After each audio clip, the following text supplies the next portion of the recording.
पानी की दीवारें।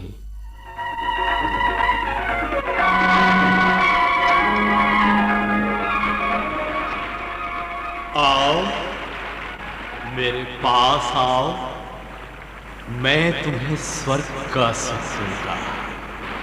आओ, मेरे पास आओ, आओ।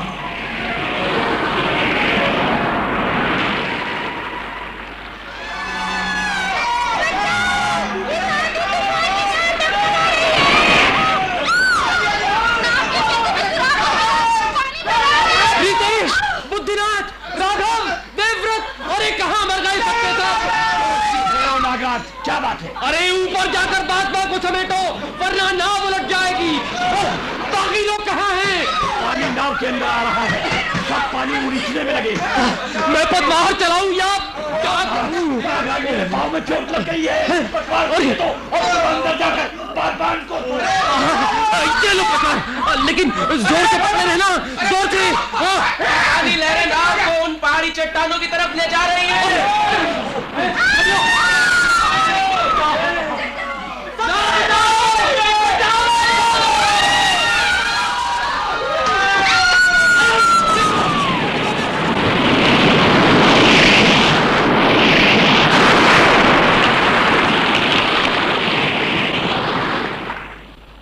प्रस्तुत है एक गुजराती नाटक का हिंदी रूपांतर पानी की दीवारें।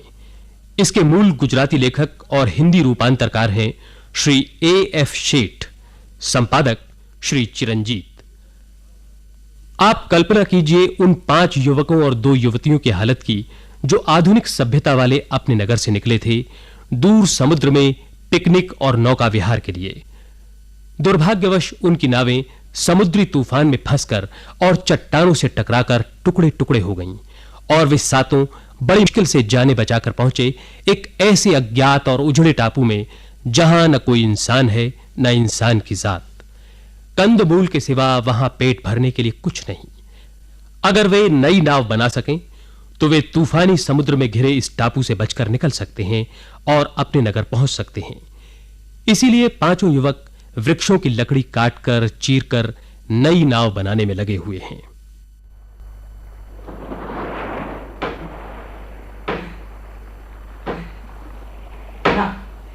नागराज, शहतीर के थामे रहना। अरे रितेश, इस शहतीर के बोझ से तो मेरी कमर टूटी जा रही है।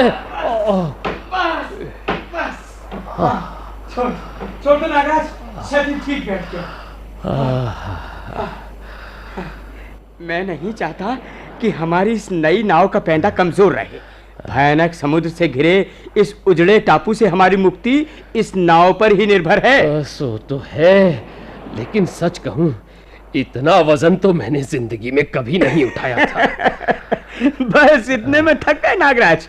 पवन पुत्र हनुमान ने तो पूरा पहाड़ उठा लिया था। लेकिन मैं हनुमान नहीं हूँ, मैं तो लिपि के पिता की कपड़ा मिल की मजदूर यूनियन का आराम पसंद नेता। अरे आराम तो तुम जैसे व्यापारी पुत्रों के भाग्य में लिखा है। अरे ऐश करने वाला व्यापारी पुत्र तो वो बुद्धिनाथ है। वो बुद्धिनाथ, राघव और देवव्रत कहाँ रह गए? आ जाते तो नाव बनाने का काम कुछ आगे बढ़ता। जाते समय उन्होंने बहाना तो किया था नाव के लिए लकड़ी काटने और रसोई के लिए कंदमूल इकट्ठा करने का, लेकिन मैं जानता हूं कि वे प्रतिमा और लिपि के साथ कहीं वन विहार कर रहे होंगे। हाँ, वो बुद्धिनाथ तो। सुनो रितेश, हाँ? मुझे बार बार एक ख्याल आता है। क्या? दुर्घटना से पहले नाव की पतवार किसके हाथ में थी?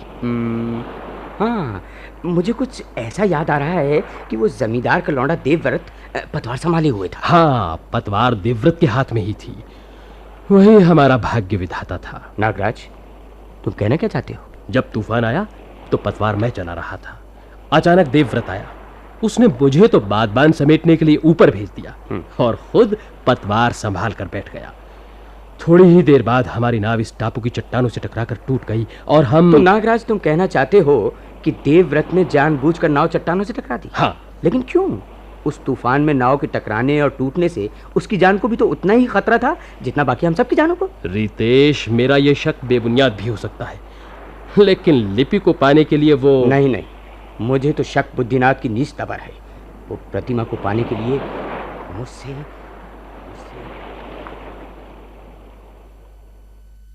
प्रतिमा। कौन? ओह बुद्धिनाथ, तुम? डर गई? अरे इस पहाड़ी गुफा में जरा सी आवाज से भी डर पैदा होना स्वाभाविक ही है। और हाँ, तुम राघव, देवव्रत और लिपि के साथ लकड़ी काटने और कंदमूल इकट्ठा करने गए थे। प्रतिमा, मुझे पता था कि आज तुम्हारी ड्यूटी रसोई बनाने की है, सो मैं उन लोगों से चुपके से बिछुड़कर तुम्हारे पास चला आया। ओह, ये बात है। तो अब श्रीमान बुद्धिनाथ जी रसोई में मेरा हाथ बटाइए। अरे नहीं नहीं प्रतिमा, अरे इस बंद गुफा में तो दम घुट रहा है। आओ बाहर चलें। जिंदगी के लिए सिर्फ खाना ही जरूरी नहीं है। और क्या जरूरी है? आओ ना। ओहो, मेरा हाथ छोड़ो। तुम जरा बाहर तो आओ। चलो। लो बाबा, बाहर आ गई। अब बोलो। बोलो नहीं, देखो। क्या देखूं? वो देखो, सामने रंग बिरंगे फूलों वाले वन में प्रकृति का असीम सौंदर्य बिखरा पड़ा है। अरे हाँ, ये दृश्य तो सचमुच सुंदर है, मनोहारी है। तो आओ इस वन में चलकर असीम सौंदर्य का आनंद लूटें। अरे अरे प्रतिमा, तुम तो वन की तरफ भागने लगी। रुको, अरे रुको, मैं कहता हूं रुको।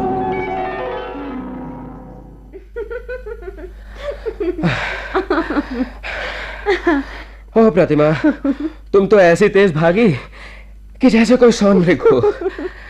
सोनमृग? बुद्धिनाथ, सोनमृग तो भ्रम था, माया जाल था। उसका पीछा करना कितना खतरनाक हो सकता है, उसका पता रामायण से चलता है। हाँ, कभी कभी छोटी घटनाओं का बहुत बड़ा और भयंकर परिणाम निकलता है। बुद्धिनाथ, हाँ? लगता है जैसे मैं खुद एक भ्रम हूँ, ये द्वीप ही एक भ्रम है। मैं डरती हूँ कि कहीं मैं तुम्हें भ्रमित न कर दूं। हटाओ प्रतिमा, ये क्या फिलॉसफी लेकर बैठ गई। देखो सामने देखो, प्रकृति का कैसा सौंदर्य बिखरा पड़ा है। सच, मैं आभारी हूँ कि तुमने मुझे आज ये सब दिखाया। मैं किसका आभार मानूं कि ये सब तुम्हें दिखाने के लिए आज मैं जिंदा हूँ। ये क्या कह रहे हो बुद्धिनाथ? प्रतिमा, तुम्हें पता है कि हम सब किसके कारण इस मायावी द्वीप पर इतिहास काल से पहले के गुफा मानव की तरह भटक रहे हैं? प्रकृति के प्रकोप के कारण। उसी से हमारी नाव टुकड़े टुकड़े हुई। और प्रतिमा, तुम बहुत भोली हो। हमारी नौका के पैंदे में किसी ने जानबूझकर छेद किया था। क्या कहा? नहीं नहीं, मैं नहीं मानती। ये बात सच है। कौन था वो दुष्ट? सब रितेश की कारस्तानी थी। लेकिन नाव में वो भी तो हमारे साथ था। हम डूबते तो वो भी डूबता। वो कैसे डूबता? सबसे पहले वही तो लाइफ बोट में बैठा था। तुमने देखा नहीं था? नहीं, मैं तो दुर्घटना के समय डर के मारे बेहोश हो गई थी, और बाद में सुना कि रितेश ने ही मेरी जान बचाई थी। वही मुझे उठाकर लाइफ बोट में ले गया था। और बाकी हम सब लोगों को मरने के लिए छोड़ गया था। लेकिन रितेश ने ऐसा क्यों किया? तुम्हें शायद पता नहीं, रितेश से मेरी पुरानी दुश्मनी है, तुम्हारे कारण। मेरे कारण? तुम्हें याद होगा कि रितेश ने तुम्हें मुझसे अलग किया था, ये कहकर कि मेरा संबंध एक बड़े स्मगलर से है। हाँ, और मैं तुमसे नफरत करने लगी थी। और रितेश से प्रेम। उसने मेरे खिलाफ झूठ बोलकर तुम्हें हासिल किया था। हकीकत यह थी कि रितेश एक बहुत बड़े जुए के अड्डे से संबंध रखता था। जब मुझे इसका पता चला तो मैं तो तुम फिर मुझसे प्रेम करने लगी। सुनो प्रतिमा, क्यों ना छुपकर चुपके से यहाँ से भाग चलें? छुपकर? कैसे? ये नई नाव बन रही है ना। तुम्हारा मतलब है कि हम दोनों सबको यहाँ इस मायावी द्वीप में छोड़कर भाग जाए? नहीं नहीं, हम सब ने एक साथ ये समुद्र यात्रा शुरू की थी। हम जिएंगे भी इकट्ठे और मरेंगे भी इकट्ठे। प्रतिमा, समझने की कोशिश करो। तुम्हें पता नहीं कि हम दोनों को मारने का षड्यंत्र चल रहा है। पता नहीं लिपि अब तक क्यों नहीं आई। अरे वो लिपि कहीं एकांत में अपने बाप की कपड़ा मिल के अफसर राघव को रिझाने की कोशिश कर रही होगी।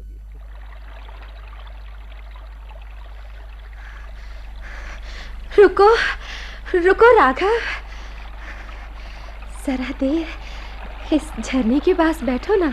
लिपि देखती रही, शाम होने को आई और अभी तक कल और परसों के लिए कंदमूल इकट्ठा करने का हमारा काम पूरा नहीं हुआ। काम काम काम, मिल में भी काम और यहाँ भी काम। ऊबड़ खाबड़ जंगल में भोजन की तलाश में भटकते भटकते मेरे पाँव में छाले पड़ गए हैं। तो क्या राजकुमारी जी के लिए डोली लाऊं? काश तुम मेरे लिए डोली ला पाते। अरे हम यहाँ मौत और जिंदगी के बीच झूल रहे हैं और तुम्हें प्यास सूझ रहा है। तुम एकदम पत्थर हो राघव। ये मधुमाती शाम मदहोशी, तन्हाई और दुख। लिपि, छोड़ो मेरा हाथ। राघव, मैं तुम्हें नहीं छोड़ सकती।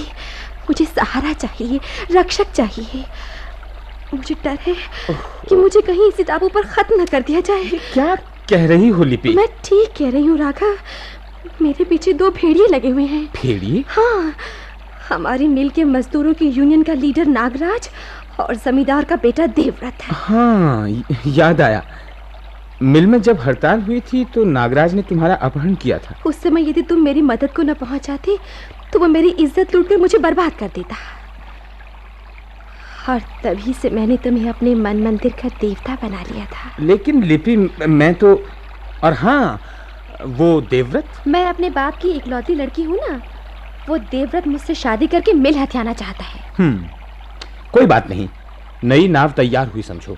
तुम जल्दी अपने घर पहुंच सकोगे।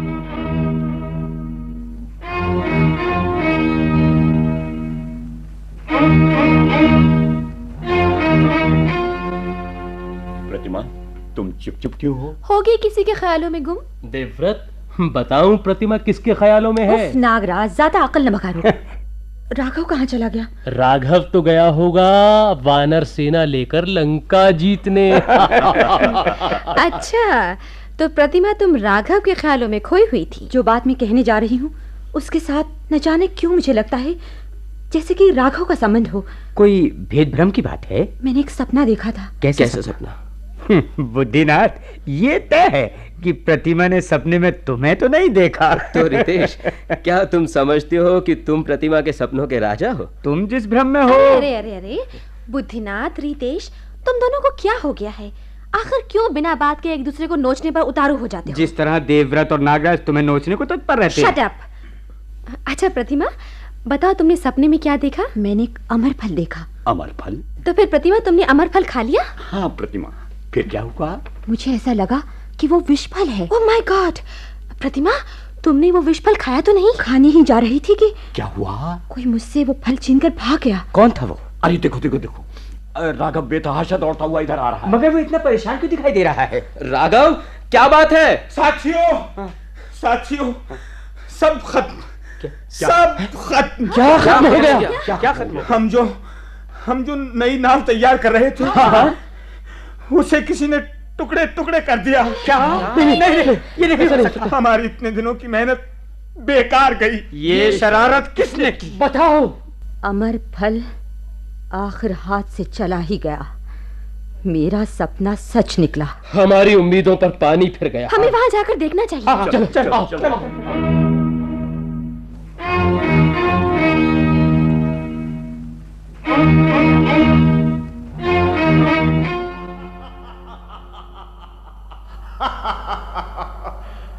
मेरे पास आओ, आओ, आओ। हाँ, कुछ सुना? मुझे तो मौत के डंके सुनाई देते हैं। अब दूसरी नाव का निर्माण करने में ना जाने कितना समय लगे। वो आवाज, वो हंसी, वो गुलाब। रितेश, आखिर तुम्हें हो क्या गया है? हमें तो कुछ सुनाई नहीं देता। तुम किस आवाज का जिक्र कर रहे हो? मुझे तो किसी के बेतहाशा हंसने की आवाज सुनाई देती है। ओह, कितना भयानक है ये अट्टहास। ओह, लेकिन हमारे अलावा यहाँ तो कोई दिखाई नहीं दे रहा। नहीं, वहां कोई है, जरूर है, जो मुझे बुला रहा है, कह रहा है, आओ मेरे पास आओ। मुझे तो कुछ सुनाई नहीं देता। मुझे जाना पड़ेगा। रितेश, मैं अपने आप को रोक नहीं सकता। रितेश, मैं जा रहा हूँ। नहीं रितेश, मैं जा रहा हूँ। मत जाओ। मेरे पास आओ। रितेश, मैं जाऊंगा। प्रतिमा, जाने वाले को कोई नहीं रोक सकता। जाने दो उसे। तुम उसको मुझसे दूर करना चाहते हो। तुम कमीने हो, जलील हो। तुमने उसे पागल बनाया है। तुम्हारे सपने का अमर फल खिलाकर। मैं उसके साथ जा रही हूँ। छोड़ दो मुझे, छोड़ दो। मुझे रितेश के साथ जाना है। मुझे जाने दो। पागल मत बनो प्रतिमा, पागल मत बनो। नहीं, मुझे तुम कहीं नहीं जा जाने सकती। दो। तुम कहीं नहीं जा सकती।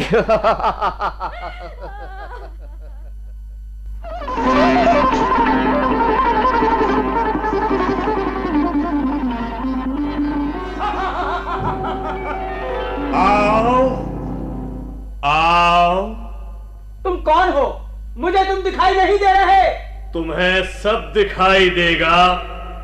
मेरी आवाज के पीछे चले आओ। मैं आ रहा हूं, मैं आ रहा हूं।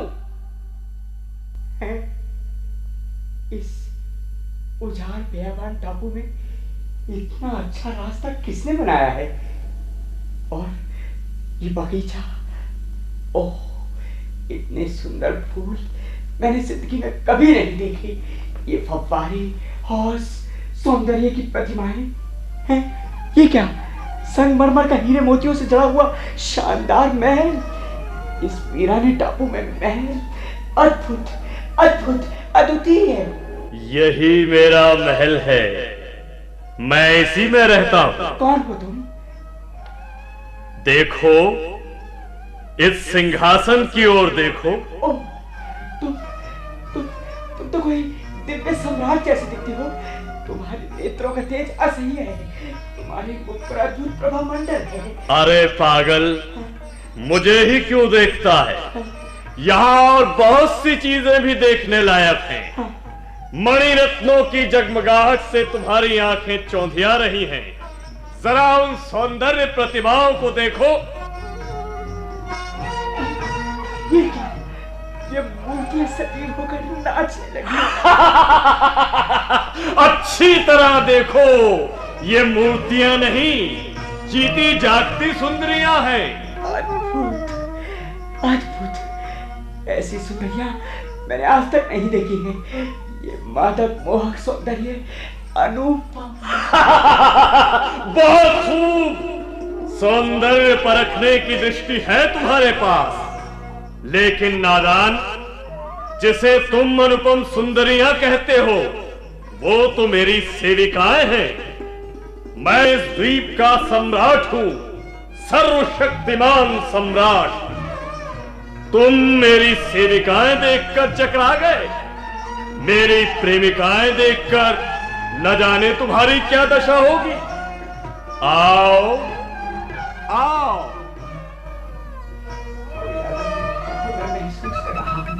वो क्या है मैं समझ नहीं पा रहा। जैसी मेरी चेतना लुप्त हो रही हो।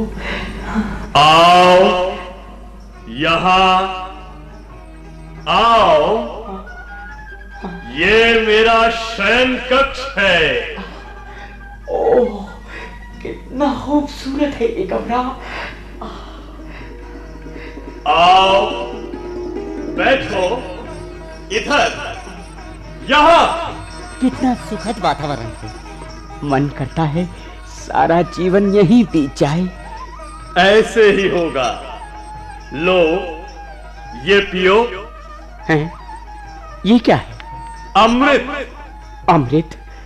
अमृत तो स्वर्ग में होता है। तो क्या ये स्वर्ग नहीं है? स्वर्ग देखा है तुमने? वहां क्या है जो यहाँ नहीं? हाँ, यहाँ सब कुछ है। सौंदर्य, सुख, वैभव, आनंद, शांति। सचमुच ये स्वर्ग है। बस, तो पियो इस अमृत को। पियो, पियो। हाँ, क्या मिठास है इसमें। मेरी प्यास तो बढ़ रही है। मुझे और अमृत पिलाओ। स्वर्ग के सम्राट, मुझे और अमृत पिलाओ। मगर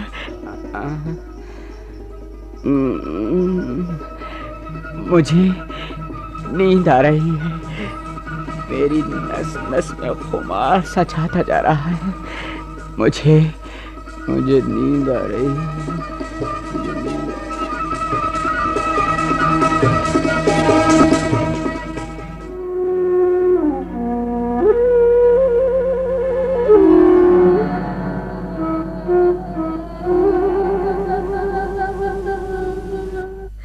लिपि, तुमने ये आवाज सुनी?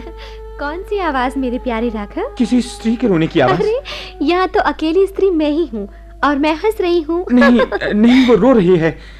कोई दुखिया नारी रो रही है। अरे देवव्रत, नागराज, सुनी मेरे प्यारे राघव की बात। वो रो रही है। कौन रो रही है? राघव, तुम्हारे कान तो नहीं बज रहे? ओह, उस दुखिया स्त्री का रुदन मेरे भीतर एक बेचैनी सी, एक आकुलता सी पैदा कर रहा है। राघव, ये तुम्हारा भ्रम है। मैं जा रहा हूँ उसकी मदद के लिए। रुको राघव, राघव, मुझे इन भेड़ियों के पास अकेले छोड़कर मत जा रहा था। उसे जाने दो। मैं नहीं रुक सकता। तुम मेरी हो। मुझे जाना ही होगा। राघव, राघव मुझे भी अपने साथ ले चलो राघव। लिपि, तुम नहीं जा सकते। अब तुम हमारी हो लिपि। राघव! मैं लौट नहीं सकता। मैं जा रहा हूं उसके पास। कौन रो रहा है? ये किसका रुदन है? ओह, एक तो ऐसा मिला जो मेरा रुदन सुन सका। मगर मैं तुम्हें देख नहीं पा रहा। मुझे देखना है तो आओ मेरे साथ, मेरी आवाज के पीछे पीछे चले आओ। आओ। तुम मुझे कहां ले जाना चाहती हो? हैं? ओह, ये तो अच्छी खासी पगडंडी है। लगता है जैसे कोई बार बार यहां से आता जाता है। बहुत से आते और जाते हैं, लेकिन मेरा रुदन किसी को सुनाई नहीं देता। आओ, आओ। लो, सामने देखो मेरा आवाज। हैं? ये तो सदियों पुरानी इमारत है। सुनो, तुम्हें यहां रहते डर नहीं लगता? डर?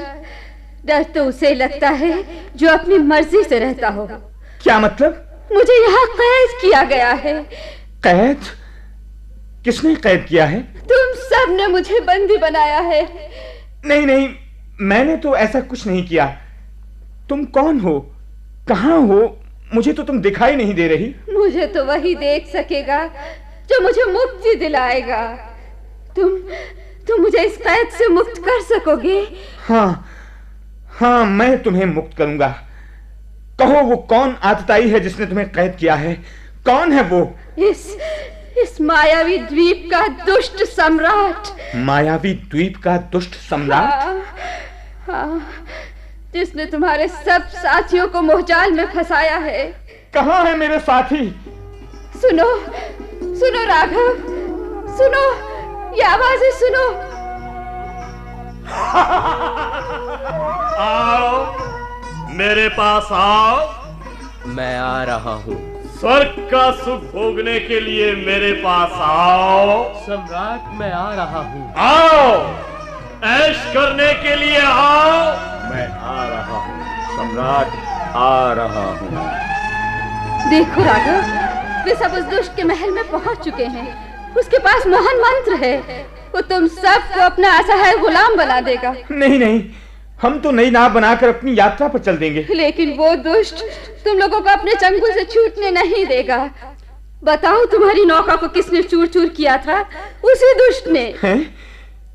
कहाँ है वो मायावी दुष्ट? तुम्हारे अंतर में, तुम्हारे हृदय में। अपने आप को टटोल कर देखो। तुम लोगों की आपसी फूट ही उसकी विराट शक्ति है। अब मैं समझ गया देवी, समझ गया। मैं तुम्हें मुक्ति दिलाऊंगा। देवी, मैं तुम्हें पहचान गया। सचमुच? कहो, मैं कौन हूँ? तुम देवी माँ हो। देवी, तुम मेरी पथ प्रदर्शक बनो। मैं अपने गुमराह साथियों के पास जाना चाहता हूँ। मेरे संग आने से पहले अपने दिल को टटोल कर देख लो। मार्ग बहुत ही विकट और काम बहुत ही जोखिम का है। मैं तैयार हूँ। मुझे रास्ता बताओ देवी माँ। तो आओ, आओ मेरे साथ, आओ। आओ, स्वर्ग का सुख भोगो। सौंदर्य, यौवन, आनंद और वैभव लूटो। खाओ पियो, ऐश करो। दोस्तों, मजा आ गया। ऐसा अमृतमय शरबत तो जिंदगी में कभी पीने को नहीं मिला है। ऐसा अपूर्व सौंदर्य और यौवन, एक से एक बढ़कर सुंदर। मुझे तो यही स्वर्ग लगता है। मगर हमारी नाव का क्या होगा भाई? नाव? अरे मारो गोले उस नाव को। अबे इस स्वर्ग से कौन कमबख्त जाने की सोचेगा? तुम्हारा संतोष देखकर मुझे खुशी हुई। अब तुम कहीं मत जाना, यही तुम्हारा जीवन ध्येय है, सिद्धि है। जागो, जागो। कौन है? अरे भाई तुम क्यों चिल्लाते हो? अरे ये तो अपना राघव है। चले जाओ तुम्हारा कोई काम नहीं। साथियों, जागो जागो जागो जागो। देखो देखो ये कौन है? कोई इसका कहना मत सुनो, ये तुम्हें बरगलाने आया है, तुम्हारा आनंद छीनने आया है। इसके साथ ये औरत कौन है? ये हमारी देवी माँ है। नहीं नहीं, ले जाओ उसे। दोस्तों, इस देवी माँ ने ही तो मुझे मोहजाल से मुक्त किया है। बुद्धिनाथ, रितेश, नागराज, देवव्रत अपने आप को इस द्वीप का सम्राट कहने वाला आतताई एक मायावी पुरुष है। ये हमारे आपसी वैर विरोध, अविश्वास, ईर्ष्या और बौद्धिक गुलामी का मूर्त स्वरूप है। ये भ्रम है, माया है। नहीं नहीं, मैं ही सर्वसत्ता संपन्न हूँ। ये तो मेरी बंदिनी, मैं सम्राट हूँ, मैं सुख हूँ, ये वेदना है। अब तुम्हारी बातों में हम नहीं आने के। तुम्ही ने हमारी नौका को डुबाया था, नई नौका को तोड़ा था। ओह, तो मैंने गलत ही देवव्रत पर शक किया और मैंने गलती से रितेश को उसका दोषी ठहराया था। हम एक दूसरे पर शक करते रहे और कमजोर होकर इस दुष्ट के जाल में फंस गए। रितेश, बुद्धिनाथ, नागराज, देवव्रत, सब जागो, मोह का त्याग करो। ये हमारा लक्ष्य नहीं, हमें प्रयाण करना है। स्थिरता मौत है, प्रगति जीवन है। हम देवी माँ को मुक्ति दिलाएंगे।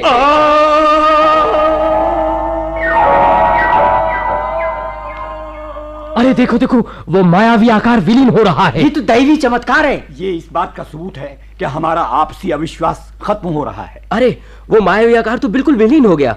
उसके साथ ही उसका महल भी। अरे वो देखो, लिपि और प्रतिमा तेजी से इधर ही आ रही हैं। अरे तुम लोग यहाँ हो?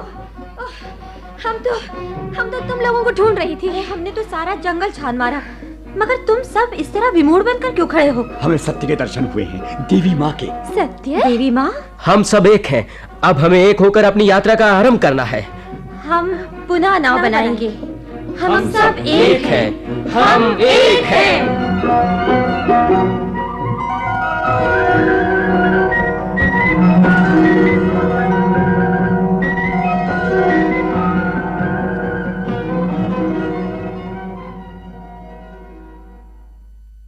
पानी की दीवारें। अभी आप ये नाटक सुन रहे थे। इस मूल गुजराती नाटक के लेखक और हिंदी रूपांतरकार थे श्री A.F. शेठ। इसका संपादन चिरंजीत ने किया।